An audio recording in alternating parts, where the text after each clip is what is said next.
Gwalior Lok Sabha seat पर नतीजा तय करने में राजघराने यानी सिंधिया परिवार का खास असर देखने को मिला है। अब तक ये सीट या तो राज परिवार के किसी सदस्य के पास रही है या फिर यहाँ से वो उम्मीदवार जीता है जिसे सिंधिया परिवार का आशीर्वाद हासिल हुआ। राजमाता विजया राजे सिंधिया के अलावा उनके दिवंगत बेटे माधवराव सिंधिया और बेटी यशोधरा राजे सिंधिया इस सीट से सांसद रह चुके हैं।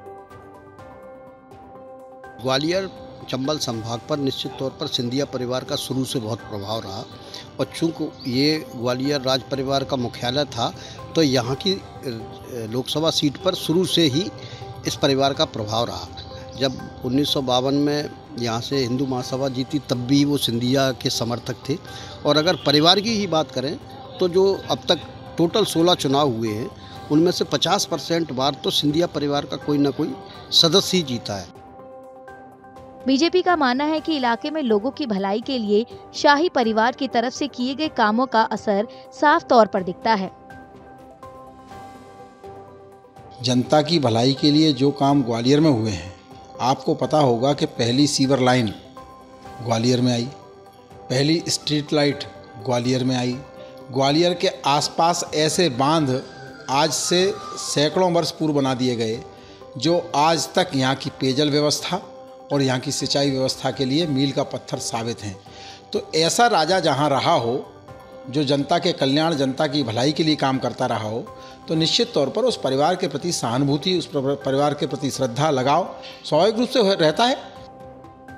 दूसरी ओर कांग्रेस का दावा है कि हाल के दिनों में राजघराने का असर कम हुआ है और ज्योतिरादित्य सिंधिया के बीजेपी में जाने से परिवार की छवि खराब हुई है।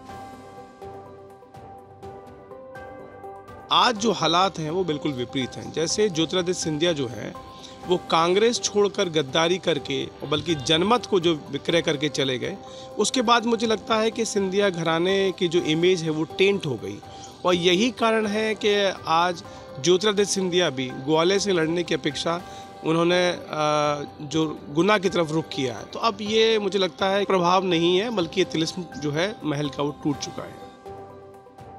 ग्वालियर लोकसभा सीट से इस वक्त बीजेपी के विवेक नारायण सेजवलकर सांसद हैं।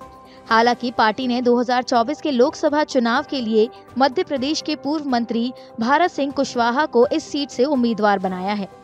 वहीं कांग्रेस ने अभी ग्वालियर से अपने उम्मीदवार के नाम का ऐलान नहीं किया है।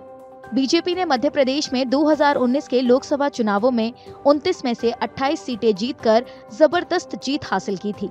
18वीं लोकसभा के चुनाव अप्रैल और मई के महीनों में कराए जा सकते हैं।